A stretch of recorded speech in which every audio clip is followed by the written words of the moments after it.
we reported a couple of times last week there's still a campaign for Boris Johnson to be on the ballot, for Boris Johnson to stay. I think it's completely for the birds, but David Campbell-Bannerman, former MEP, thinks Boris should be on the ballot. I mean, you've got, is it 10,000 signatures? Well, it's nearly 20,000. Is it? Yeah, that's right. I mean, to be honest, I've changed my position slightly because I'm backing Liz Truss. I think, now the ballots are arriving, it's more important to ensure that we get Liz Truss in rather than Rishi, who stabbed Boris in the back. But it's still an amazing achievement, nearly 20,000, that the Conservative Party are looking at 10,000, which is part of the Constitution. The part of the Constitution actually allows a challenge, a change of the Constitution.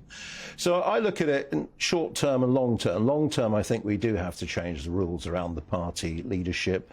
But short term, the reality is we don't have the Boris ballot at the moment, and therefore it's important that Liz gets full We have support. 170,000 people, or whatever it is, choosing the next Prime Minister. A fraction of 1% of the electorate. So Charles Walker, who's the MP up in Hertfordshire, and he suggests that, oh, no, the party members shouldn't be voting on this sort of thing.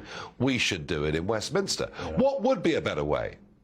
Well, I think you can't cut the membership out. I think that's totally undemocratic and wrong. And they tried it with Theresa May.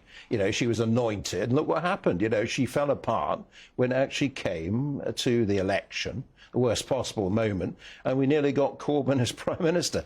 So don't cut the membership out. I mean, there's even talk now of abandoning hustings and forcing Rishi to concede. Well, I don't believe in that. The members have to see. But isn't the problem that we're now expected, I mean, it's almost unbelievable, to wait until the 5th of September.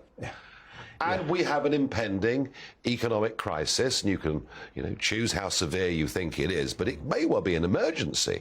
If we're going to wait till the 5th of September for a new Prime Minister, who then puts into place with a new Chancellor a budget, by the time this is all sorted out, and there's a budget in the middle of October, you may well find that people are so hard up, they'll never forgive the Conservative Party.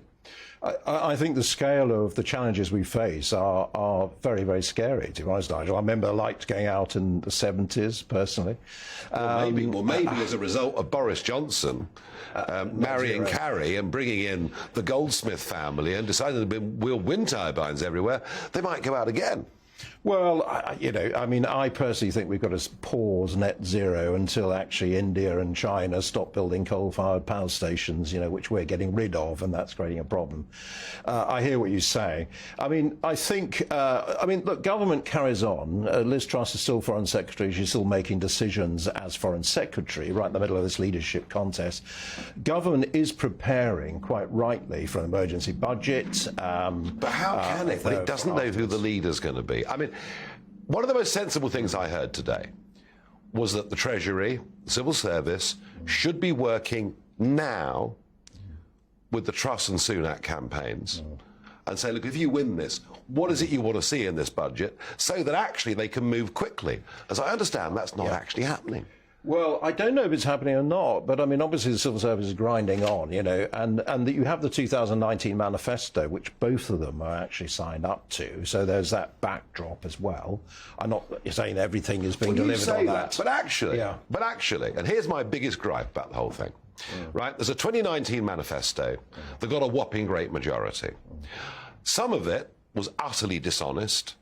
For example, the pledge to build 40 new hospitals, when their definition of a new hospital is a new wing to an existing hospital. Others haven't been met. And yet you've actually got Truss and Sunak offering you a different, fresh start to a 2019 manifesto. It's not very fair on the electorate, is it?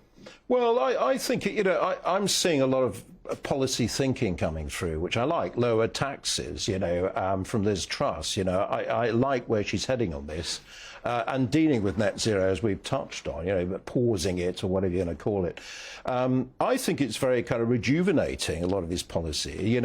I think Boris was a great leader, but some policy ideas needed to be challenged and to be taken forward. So I think it's actually very positive, but I take your point. There's a massive challenge ahead. And we've just been looking about the Lindenau News, just sort of final quick point. The Lindenau News decision, that isn't going to happen. Rwanda isn't happening and won't for many, many months to come, if at all. The Royal Navy strategy has been a disaster. I mean, frankly, when it comes to dealing with illegal immigration, the government's been a disaster. Well, I think you and I know that it's the European Court of Human Rights as a problem, the Human Rights Act that Tony Blair brought in, and that must be addressed. And Dominic Raab was actually addressing that in legislation. And I think, to be honest, until we actually sort that out, then we're going to have problems with lefty lawyers, pulling people off because planes. We didn't do Brexit properly. Well, it's the next stage, isn't it? Because, of course, it's not part of the EU, as well we know. We used to look at it across from the European Parliament.